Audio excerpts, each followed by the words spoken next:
3 hingga 6 September 2021.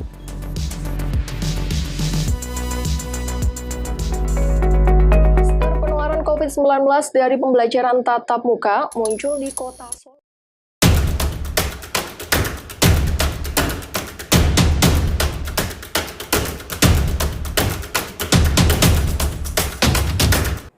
Assalamualaikum warahmatullahi wabarakatuh. Shalom, salam sejahtera untuk kita semua. Om Swastiastu, Namo Buddhaya, salam kebajikan. Selamat pagi, siang, sore, dan malam untuk para pendengar semuanya. Pada kali ini kita akan membahas mengenai COVID-19, mengenai perkembangan, serta isu-isu terkini yang ada di Indonesia. Namun sebelum kita bahas lebih lanjut, seperti yang pepatah katakan, tak kenal maka tak sayang. Maka dari itu, izinkan kami untuk memperkenalkan terlebih dahulu. Saya Isabella Baptista Farani dan saya Salsabila Dwi Wanda yang akan menjadi host pada kali ini. Dan tanpa berlama-lama lagi, let's get started. Nah, kamu tahu nggak sih Bel tentang jumlah kasus COVID-19 di Indonesia baru-baru ini? Seperti mengenai kasus positifnya, kasus kesembuhannya, dan kasus kematiannya. Untuk kasus aktif dan pasien positif yang masih membutuhkan perawatan medis per 28 Oktober tahun 2021 bertambah sebanyak 723. Jumlah pasien terkonfirmasi positif yang tercatat sejak kasus pertama hingga 28 Oktober 2021 mencapai 4.242.532 kasus dan angka kesembuhan harian bertambah mencapai 984 orang sembuh per harinya. Adanya penambahan hari ini meningkatkan angka kumulatif kesembuhan hingga menembus angka 4 juta orang sembuh atau tepatnya 4.086.759 orang. Dari penjelasan yang sudah kamu berikan, yaitu dengan adanya penambahan di kasus positif, aku mau nanya nih Bel, bagaimana dengan kasus kematiannya? Akankah bertambah atau justru sebaliknya? Pada kasus kematian, pasien meninggal bertambah sebanyak 34 kasus dan kumulatifnya mencapai 143.333 kasus. Nah, teman-teman, dari penjelasan yang sudah Bella sampaikan, dapat kita simpulkan bahwa kasus COVID-19 di Indonesia masih belum stabil dan kita harus tetap waspada dalam penularan COVID-19. Nah, Bel, menurut kamu ada nggak salah satu cara untuk membantu mengurangi tingkat kasus positif COVID-19 di Indonesia ini? Ada dong, salah satunya dengan kita vaksinasi COVID-19. Memangnya vaksinasi COVID-19 itu apa sih? Vaksinasi COVID-19 merupakan salah satu upaya pemerintah Indonesia dalam menangani masalah COVID-19. Nah, setelah kamu menjelaskan tentang pengertiannya, pasti vaksinasi COVID-19 ini memiliki tujuan. Lalu tujuan dari vaksinasi COVID-19 ini apa sih? Vaksinasi COVID-19 bertujuan untuk menciptakan kekebalan kelompok atau herd immunity agar masyarakat menjadi lebih produktif dalam menjalankan aktivitas kesehariannya. Nah, perlu diketahui juga nih teman-teman, bahwa vaksinasi COVID-19 itu sendiri terbagi menjadi beberapa jenis vaksin dan penerimanya, yaitu 1. Sinovac. Setiap orang mendapatkan 2 dosis vaksin COVID-19, masing-masing 0,5 mili dan tiap dosis diberikan dengan interval 28 hari. Vaksin COVID-19 Sinovac ini juga dinyatakan aman untuk anak-anak khususnya usia 12 sampai 18 tahun dan juga bisa untuk usia dewasa. Yang kedua ada AstraZeneca. Vaksin COVID-19 AstraZeneca diberikan dalam interval yang paling jauh dibandingkan dengan vaksin lainnya di Indonesia, yaitu hingga waktu 12 minggu. Untuk pemberian ini dosisnya pun juga 2 kali. Untuk vaksin AstraZeneca ini diperuntukkan untuk usia 17 tahun ke atas. Yang ketiga ada Moderna. Vaksin COVID-19 Moderna ini dinilai aman untuk orang dengan komorbid alias penyakit penyerta. Juru bicara vaksinasi COVID-19 dari Kementerian Kesehatan Dr. Siti Nadia Tarmizi menjelaskan bahwa vaksin Moderna dosis 1 dan 2 dapat digunakan untuk masyarakat umum. Namun, kata Nadia penggunaannya hanya untuk masyarakat berusia di atas 18 tahun ke atas. Dan yang keempat ada Pfizer. Vaksin COVID-19 Pfizer ini diberikan dalam dosis yang lebih kecil, hanya 0,3 mili dalam satu kali vaksinasi. Namun dibutuhkan 2 tahap vaksin untuk mendapatkan perlindungan dari vaksin ini. Nah, Bel, aku mau tanya, lalu bagaimana dengan vaksin booster atau dosis ketiga? Berapakah jarak waktu untuk mendapatkan vaksinasi dari dosis 2 ke dosis yang ketiga? Jenis vaksin apa yang digunakan? Kemudian siapakah target dari penerima vaksin dosis ketiga ini? Menurut keterangan Dr. Siti Nadia Tarmizi MEPIT, juru bicara vaksinasi COVID-19 Kementerian Kesehatan Republik Indonesia, menghimbau kepada pemerintah daerah untuk memberikan vaksin merek Moderna sebagai dosis ketiga hanya kepada tenaga kesehatan. Selain untuk tenaga kesehatan, vaksin COVID-19 Moderna juga diperuntukkan bagi publik, khususnya ibu hamil dan masyarakat yang memiliki komorbid dan belum pernah mendapatkan vaksinasi sama sekali. Pada surat edaran HK.02.01 lampiran pertama 1919 tahun 2021, Kementerian Kesehatan menjelaskan bahwa vaksinasi dosis ketiga bagi tenaga kesehatan dapat menggunakan vaksin dengan platform yang sama, yaitu Sinovac, atau dengan platform yang berbeda, yaitu Moderna. Dengan interval minimal pemberian vaksinasi dosis ketiga adalah 3 bulan setelah dosis kedua diberikan. Dan menurut CNBC Indonesia, pemerintah juga berencana memberikan vaksin COVID-19 booster kepada masyarakat pada tahun 2022. Karena saat ini masih dilakukan pengkajian oleh lembaga penelitian dengan Indonesia Technical Advisory Group on Immunization atau ITGI. Lalu, apakah pemerintah itu sendiri memiliki target sasaran untuk keseluruhan dari vaksin ke-1, kedua, dan ketiga? Pemerintah sendiri menargetkan jumlah rakyat yang divaksinasi berada pada angka 208.265.720 orang.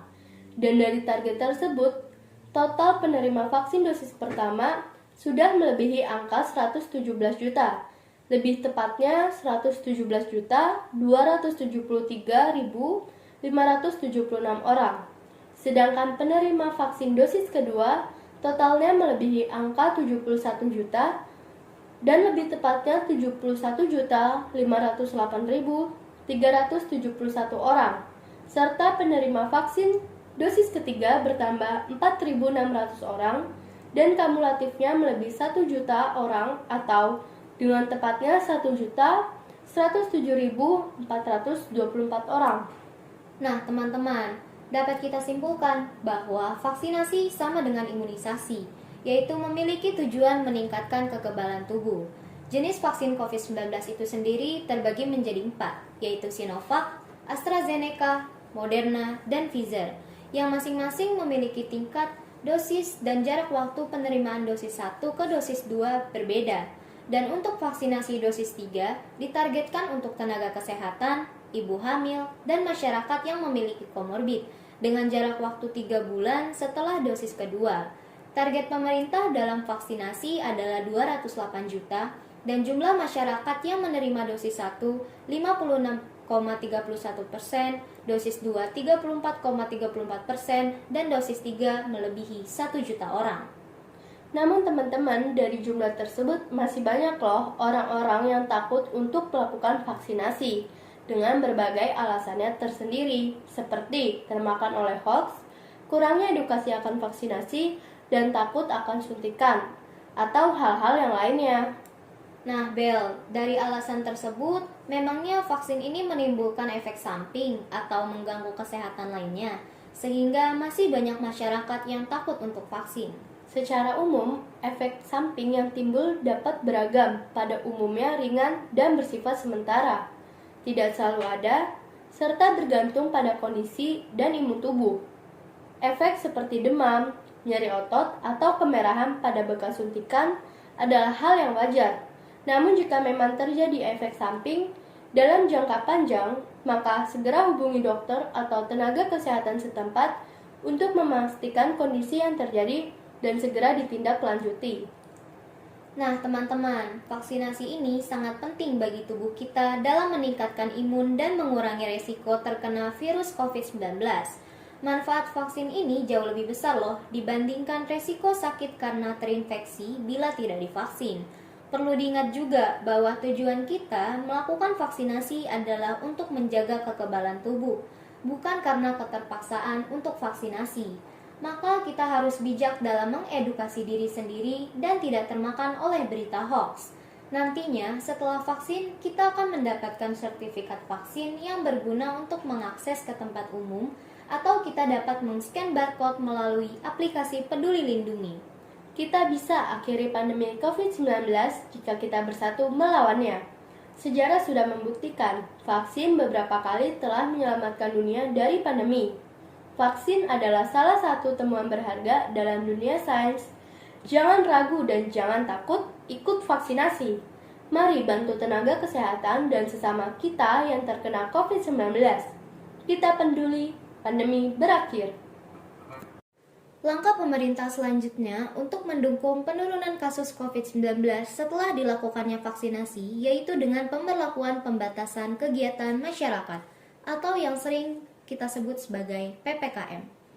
Menurut Tempo per 19 Oktober 2021, pemerintah resmi memperpanjang pemberlakuan pembatasan kegiatan masyarakat atau yang disebut dengan PPKM level 4, 3, 2, dan 1 di wilayah Jawa Bali dari 19 Oktober sampai 1 November tahun 2021.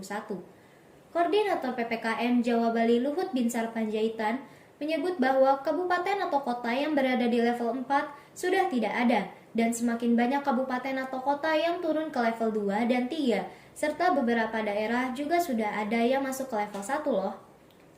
Menteri Koordinator Bidang Kemaritiman dan Investasi Luhut Binsar Panjaitan dalam konferensi pers daring Senin 18 Oktober 2021 berkata bahwa mulai besok akan ada 54 kabupaten kota di level 2 dan 9 kabupaten kota di level 1. Nah, teman-teman, untuk wilayah yang PPKM-nya sudah berada di level 1, maka terdapat beberapa pelonggaran seperti diperbolehkannya makan di tempat dengan batas waktu 20 menit dan adanya pembatasan kuota di tempat umum khususnya di tempat rekreasi. Setelah tingkat kasus positif yang berkurang, kasus kesembuhan semakin naik, serta hampir setengah target pemerintah vaksinasi sudah berjalan, dan adanya penurunan level PPKM di beberapa daerah, maka Menteri Pendidikan Nadiem Makarim memutuskan untuk memberlakukan pembelajaran tatap muka terbatas atau yang sering kita sebut sebagai PTMT. Namun teman-teman, untuk melaksanakan kegiatan PTM ini, ada kebijakan-kebijakan yang dipenuhi oleh sekolah dan disetujui oleh siswa dan orang tua. Kebijakan ini nantinya akan diawasi oleh suku dinas setempat. Nah Bel, aku mau tanya nih, kira-kira kebijakan apa saja yang sudah ditetapkan oleh Kementerian Pendidikan dan Kebudayaan dan suku dinas setempat untuk melaksanakan PTMT ini?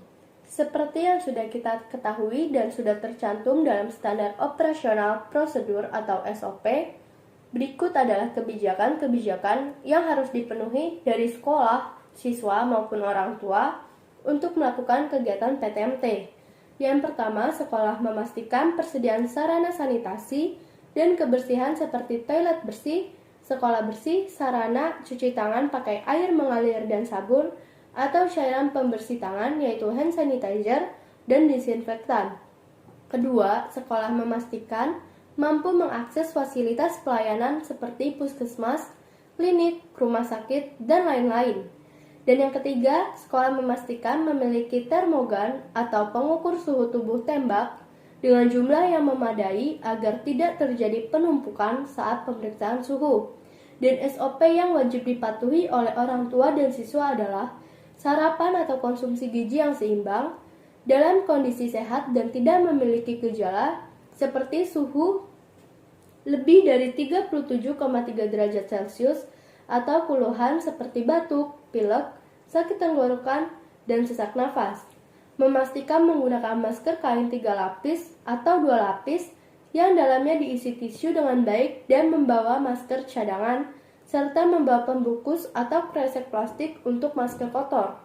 Membawa cairan pembersih tangan atau hand sanitizer, membawa makanan beserta alat makan dan air minum sesuai kebutuhan, wajib membawa perlengkapan pribadi meliputi perlengkapan belajar, perlengkapan ibadah, olahraga, dan perlengkapan lainnya, sehingga tidak diperbolehkan untuk pinjam-meminjam. Nah, teman-teman, kesimpulannya, sebelum kita berangkat ke sekolah, pastikan kita sudah sarapan untuk menutrisi tubuh agar lebih bertenaga. Pentingnya kesadaran diri dalam kondisi kesehatan, melakukan pengecekan suhu saat datang dan pulang sekolah, penggunaan masker 2 lapis dengan cara memakai masker medis terlebih dahulu, kemudian dilapisi oleh masker kain. Namun, jika kalian menggunakan masker KN95, diperbolehkan tidak dilapisi oleh masker kain. Menggunakan hand sanitizer setelah menyentuh atau memegang benda.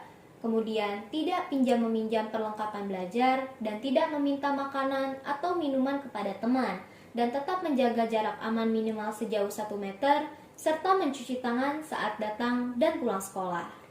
Nah, teman-teman, setelah mengikuti SOP di dalam sekolah, maka kita juga wajib mematuhi SOP setelah pulang sekolah.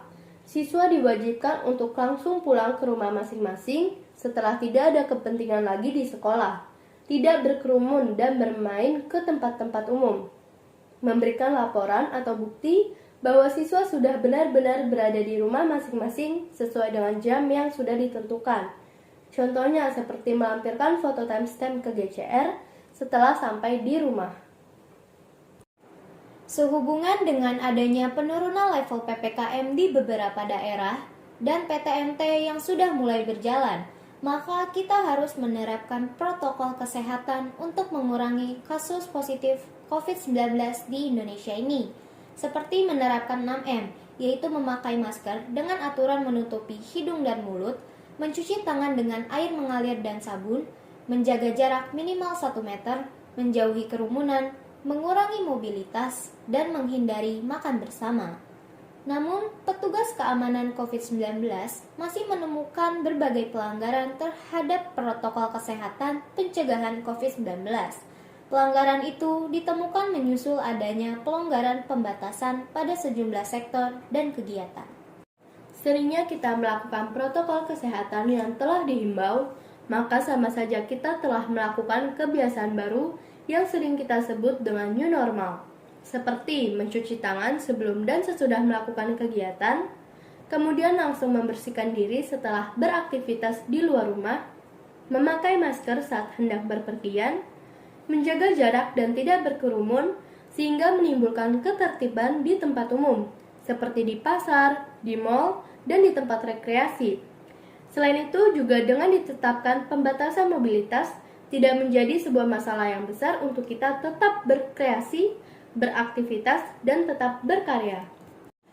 Ayo teman-teman, jaga diri dan keluarga kalian dari virus corona dengan Garmas, yaitu Gerakan Masyarakat Hidup Sehat, dengan cara makan dengan gizi yang seimbang, rajin berolahraga, istirahat yang cukup, menjaga kebersihan lingkungan, tidak merokok, mencuci tangan dengan sabun, menggunakan masker, etika batuk dan bersin dengan cara menutup mulut, minum air mineral minimal 8 gelas per hari, bila demam dan sesak nafas segera menghubungi tenaga kesehatan terdekat, dan jangan lupa untuk selalu berdoa. Sekian untuk podcast kita pada kali ini. Semoga pembahasan kita dapat bermanfaat dan menjadi pengetahuan baru untuk kalian semua. Dan terima kasih atas kebersamaan kita pada kali ini. Semoga esok kita dapat berjumpa lagi. Saya Isabella Baptista Farani dan saya Salsabila Dwiwanda pamit undur diri. Dan selalu ingat pesan ibu, pandemi belum usai. Selalu patuhi protokol kesehatan.